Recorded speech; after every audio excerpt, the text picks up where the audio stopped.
Welcome to Trailblazers. In this episode, we continue our leadership discussion with Fraser Wood, founder of the Modern Leaders Institute.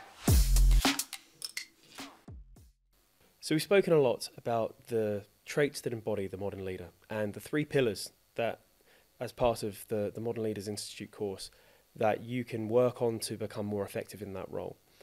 How do these leaders then respond to the changes, the unknown unknowns that come so often, that right now we are off the back of a pandemic, automation, artificial intelligence, all of these disruptors that are coming into our working lives? How does change management and leadership through change work with a modern leader?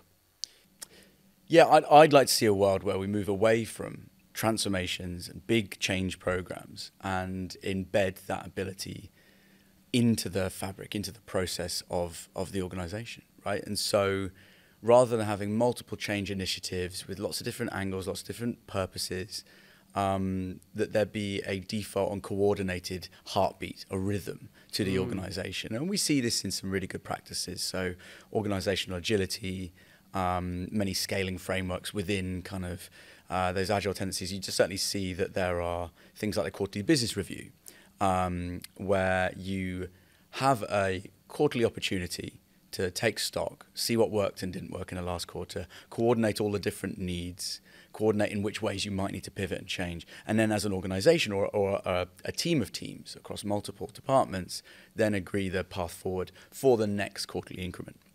And I think that is a bit of a change where before you might have overlapping change initiatives, or you have a year-long plan and you've got this big transformation to achieve. And actually what that does is create a large amount of inertia, momentum, disruption, and inevitably change fatigue, right? And these kind of like negative issues. So I think one of those things is actually being far more routine, little and often changes, gradually navigating is far more like using a GPS on your phone rather than drawing out a path on a map and then steadfastly going that way. Yes. And I think, this is, in the same way that's how we navigate in a modern world with a GPS, constantly adjusting with a little blue arrow as to where we want to go to. I think that's how we need to lead businesses and need to be much more adjusting. Now, it doesn't mean you don't have a long-term vision. It doesn't mean you don't have a long-term plan even, but it does mean the way in which you execute against that plan needs to be much smaller increments that give you much more space and time to then respond to how those changes are actually affecting the organization, your customers, and the world, to then be able to pivot very quickly. And as a team, you could do that even much shorter than a quarter. You want to be doing that once every 1 or 2 weeks. So how do you tackle the more difficult aspect of this? Because this sounds fantastic, but there's a certain mindset shift that you probably need to embrace, and you need to pass that along to your team members, because with any change, there's always, everyone knows this who's worked in an organization, any rumbling of any change, job protection, kingdom building, I want to protect what's mine, and I've got this perceived loss of any change. How do you change the mindset from that sort of what could be quite toxic protection to an openness and willingness and growth mindset almost to embrace and accept that change is just a part of the order of things, and where we're now moving forward with the mission of the organization that I'm a part of and that team? Yeah, it's a great question. And I think, that one of the key elements comes, I think, from the acceptance that the entire incentive model of your business is critical here. So all very well to say, we're going to have a really positive, change-focused culture, and everyone's going to be really adaptable and it's going to be great. But if you still have people on an annual incentive program that is completely detached from that and purely related to how the company performed and maybe how you performed relative to a few other people in your group. And even have teams with their own incentives compared to other teams as a point. Massively. No, massively. And so I think, incentives are critical here, right through from the HR piece to the way you objectify and incentivize every single person, and especially leaders, because you do get that kingdom building mentality. And I don't think that's cynical. I don't think anyone is kind of sitting in a room Machiavellian style to try and design how their individual department can shaft everyone else. I think the reality is that in a very large organization, a very large and complex system of pieces, it's very hard to constantly align with every single other one. And so what you end up with is just a kind of a natural selection, if you will, of people focusing, I have to get my particular initiative over the line because that's my only remit of control. I actually can't affect the whole wider system. I can't even affect 3 or 4 of these wider systems. So within my area, within my department, within my team, or within my specific region, I'm going to get that over the line, and that I'm going to get that done. And so I think part of the way we need to break out that, whether you specifically this is a question, a challenge for senior leadership, is how do you create a way in which you are constantly incentivizing people to ensure that there is a shared view? Is there a kind of air traffic control mechanism that ensures that there is alignment across multiple initiatives, and actually that you're incentivizing everyone on a key list of 3 to 5 core objectives across the whole organization? And is there that clarity? Is there a true clarity of what your organization is about? Are you obsessed with that purpose and that perspective of how that's actually coming down? I think if you are, and you have that element where you can start to say, okay, these are the key things that we need to achieve in this quarter. And this is where time frame of your increment is so important. If you're seeing leadership of a company of 20, 30,000 people, are you clear that in the next quarter what the key objective is? And it might be protectionism. It might be like just defend what we currently have, carry on business as normal. It might be we need to change in this area and this area. But what I see a lot of with leadership, whether senior leadership or mid-tier leadership, is a slight reluctance to lean into the tactical space. I've created this big grand vision, or actually, to be honest, I've probably paid a consultancy to do it. Right? I've got this great strategy. It's really good top level. Now it's up to you to execute. And actually, if I lean too much towards that way, I'm disempowering you in some way as a team member or as a specialist. And I think that's nonsense. I think the reality is that leadership have to lean much more into the executional space and to say, okay, so this is my vision for the next 5 years. This is what it could be for the next year. And these are the goals for the next quarter. Now, what do you think? And then you lean into the folks who are closer to the work. The specialists, they might be closer to customers, closer to the shop floor, closer to the factory, closer to the dev, the tech, the data, and then allow them once again bottom up to say, well, I actually don't think we can do that in the next quarter. And actually, I really get your vision, but I think we might need to change it. And over the next 3 quarters, we might be able to get something like that. But let's learn over the next one. And if you have this top-down, bottom-up kind of connection, then it's much more realistic that you're going to get to the right answer. And equally, I think what you need to incentivize is empowering is not, here's the North Star, now go, good luck, right? For me, truly kind of modern leadership and empowering leadership is to say, I think this is where we need to go. What am I missing? There's fantastic, fantastic work by David Marquet on leadership as language. And what he talks a lot about is the nuance of how you frame a problem and how you frame a question as a leader is critical to whether you're going to get a good answer, a realistic answer. And so he says, rather than saying, am I right? Or is that the right thing to do? Or I think this is great, let's do this. You state a premise and say, what am I missing? Which invites you into that space. Yeah. It's a far easier way to then actually add to that rather than saying, I think this is right, don't you? Subtle shift, but massive impact. Absolutely. And it moves it from a binary yes or no question, which is very hard to force you into saying, no, you're wrong, leader, to actually saying, oh, okay, now you're asking me in what ways you might be wrong. It's a much more organic, open space. So I think those little nuances, whether that's language or systems, in changing the incentives that you have to make sure that those incentives are encouraging collaboration, coordination, and pulling the increment of what we're going to achieve into a much smaller time frame. So rather than 6 to 12 months of these large change programs and transformations, you say, what do we need? In what way do we need to change in the next quarter? And coordinating that, making everyone responsible for that change. And then making sure that actually you're using the language and you're working with those people in a way that is encouraging and opens and invites a diversity of thought. I think those are the critical elements of how you lead change and move forward in that space. So we spoke about the importance of having a vision, having a plan and a strategy, and working back from that into smaller, more manageable increments. But how do you plan for the unplannable? And how do you adapt to those situations that you can't predict?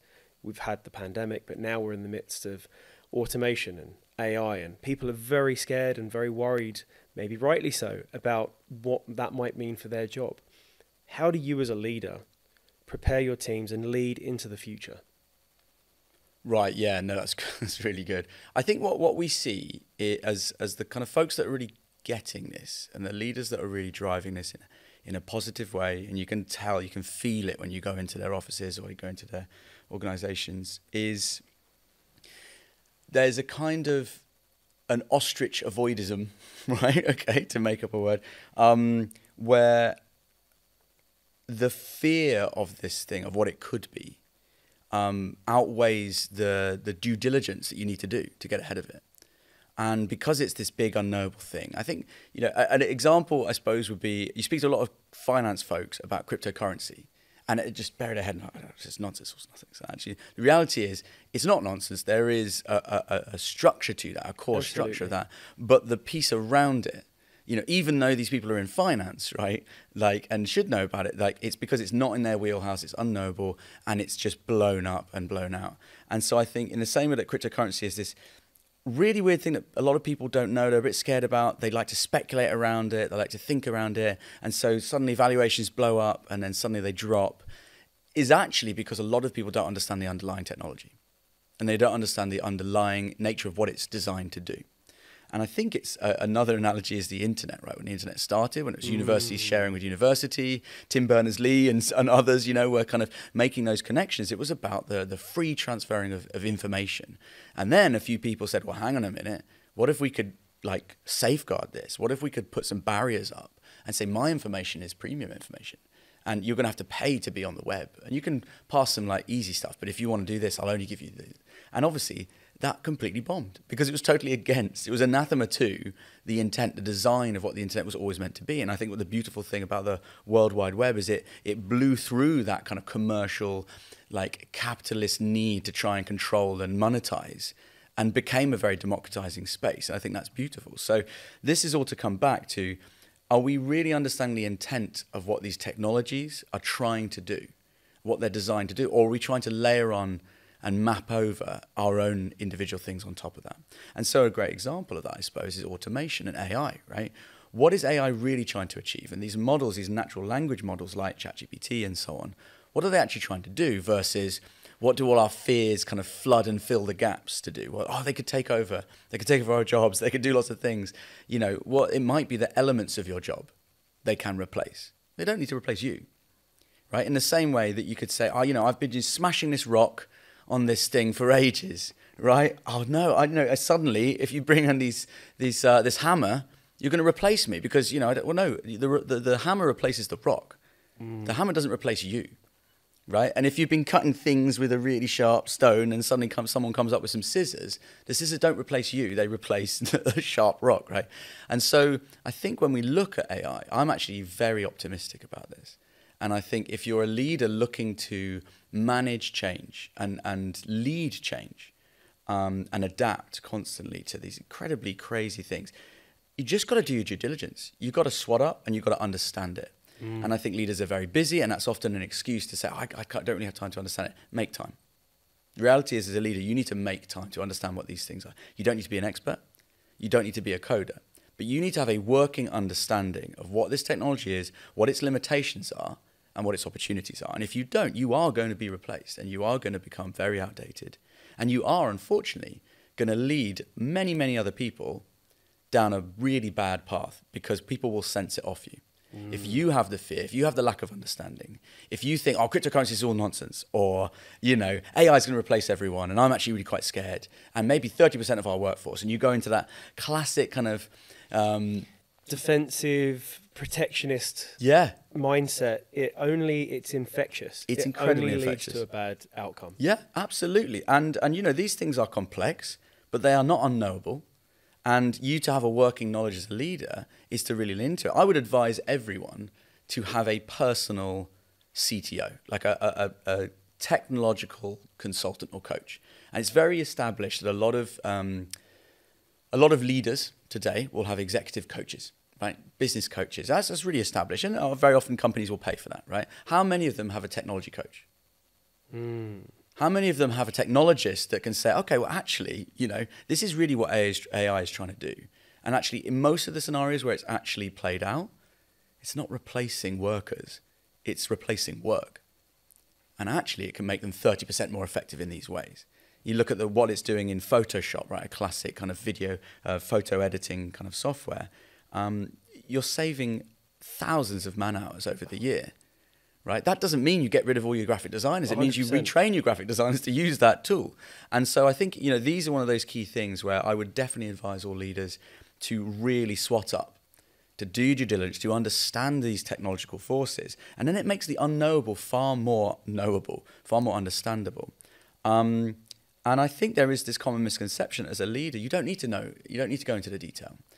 But that for me is analogous to the industrial age when steam was coming out. And there was this huge unknowable force and it was incredible. If you get too close to this pressure, the whole thing's going to explode and kill everyone on the train, so it's very dangerous. Maybe it'll kill all of us, right?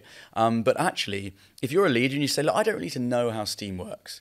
I'll just buy a few trains every now and then, right? Or I'll direct where the trains go, that's fine. Well, very quickly, you're going to buy the wrong trains. And very quickly, you're going to realize you want to go to a place that has no tracks. And very quickly, you're going to make sure that you're going to be incredibly subservient and susceptible to snake oil salespeople who sell you very dodgy, dangerous trains that don't really work. Now, it doesn't mean you need to know how to design the entire steam engine, but you do need to know enough to understand where the tracks go, how the train moves a bunch of people and cargo to where it needs to go. You need to know enough. And that line is going to vary depending on the technology and the specific thing you're talking about. When it comes to AI, I think the minimum you need to know is what the current limitations are, where the direction of travel is going, and what the opportunities could be right now for your workforce within the next year to 3 years. Interesting. I'm thinking very selfishly about design, and you mentioned Photoshop there, obviously, and the impact that it could have for us as an agency. We are, obviously, as everyone else is, probably less fatalistic, I would say, about kind of the dissolution of our work. I think actually I see much more opportunity with it. I think that there's immense creative freedom that's going to come off the back of really utilizing the power of the internet. It's kind of like taking what I think is an analogy of a mic, like you have your mic, what are they called? Sherlock Holmes. Magnifying glass. Magnifying glass. Goodness me, that was painful. It's the equivalent of taking a magnifying glass and holding it up to the light or the sun and focusing that creative to that creative output. That's where I see AI having the most benefit in terms of the short term for us as a research piece, as a piece that can gather all of this beautiful insight, creative sources from all over the place and help us to focus it down and channel it into something that's really useful. Because what it does is it removes a lot of the barriers for research. It removes a lot of the barriers to collect different creative sources to generate mood boards, validate ideas very, very quickly and prototype and ideate things rapidly. They're not going to be right. They're not going to be spot on. And that's where the human expertise and layer of governance comes in. It's, as you said, it's not the replacement of the human, it's the replacement of the rock. I'm replacing the rock with a hammer or a chisel, something that's a little bit more precise, something that's better able to get me to a solution faster. So that actually what I can do, I can create something that is that much more beautiful. I'm not creating Stonehenge, I'm creating the Sistine Chapel. I'm creating something that's like that much more expansive, that creates this idea of wonder and awe and all of this magnificence that we have. And so as an agency, we are really focused on kind of utilizing these technologies as how do we empower ourselves and learn how to use these things to ideate more, to create a more expansive set of tools and ideas that we can bring to the table to really introduce in any agency or any organization. We've got this idea of cognitive diversity that really leads to the most successful agencies and most successful companies. Well, that's really what we're doing with AI. We're allowing ourselves to have a much more free range access to cognitive diversity and exposure to creatives and the outputs that they've brought together to unify that into one single place, which I think is, personally speaking, fantastic. And then as that leads us into the design of those user interfaces that use AI, we've spoken a little bit about Photoshop and how you can type in a command, but, what's that going to mean with things like Apple Vision? Is that going to find its way into that? How are you going to interact between this AR, VR world and kind of really create your environments and create the spaces and places around you to utilize this technology? I think it's personally incredibly exciting, and I, for one, am incredibly pumped about that future, because I think that it creates so much opportunity, and I really can't wait to explore it.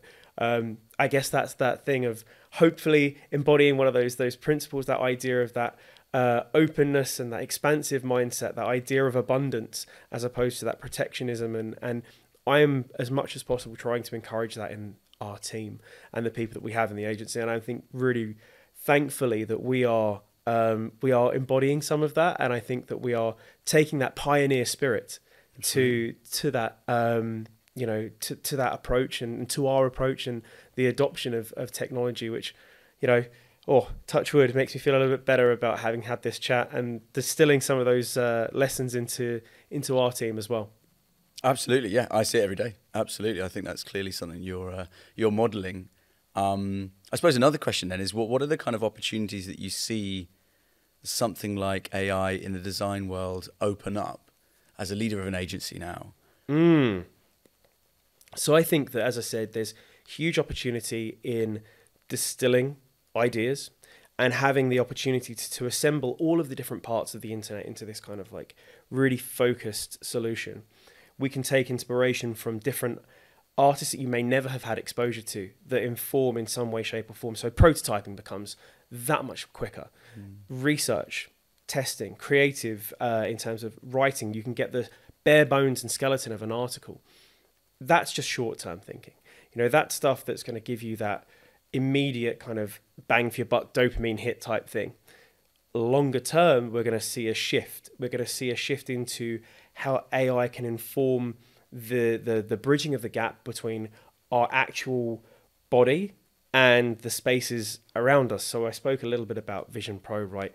How is it going to find its way into things like that, where actually we don't need to command anything anymore? We're almost able to think, and it thinks ahead for us to explore opportunities and ideas. And therefore that idea it learns your train of thought. It learns your way of thinking and viewing the world. And it can kind of jump ahead those few steps for you to get something from inside your head out. It's not like Neuralink or something like that, where it's reliant on some sort of downloading of consciousness. It's just modeling you, and it's unique to you. Think about a salesperson. Think about someone who kind of has their sales patter. Learn the sales pattern and better adapt and enable outreach in more kind of different areas where they can improve their processes. In the creative, it's no different. So we now would have these skills that help us. We learn that process, we model it on the person, and that AI becomes able to kind of really help you inform and supercharge your productivity. It doesn't remove you. It doesn't take you outside of the whole process. What it does is it empowers you more, and it gives you an ability to kind of jump 2, 3, 4 steps ahead in your process. You have so much kind of amazingness to you and your creativity. Let's let that shine. Well, I agree, and I love that. I love that vision, and I think it's almost like it's less about artificial intelligence and more about augmented intelligence. Exactly. Right? And I think that's great, and I think that framing is so critical, whether you're a leader of an incredibly large company or in a very small company trying to adapt, a startup or whatever. I think harnessing that in the same way that we harness steam.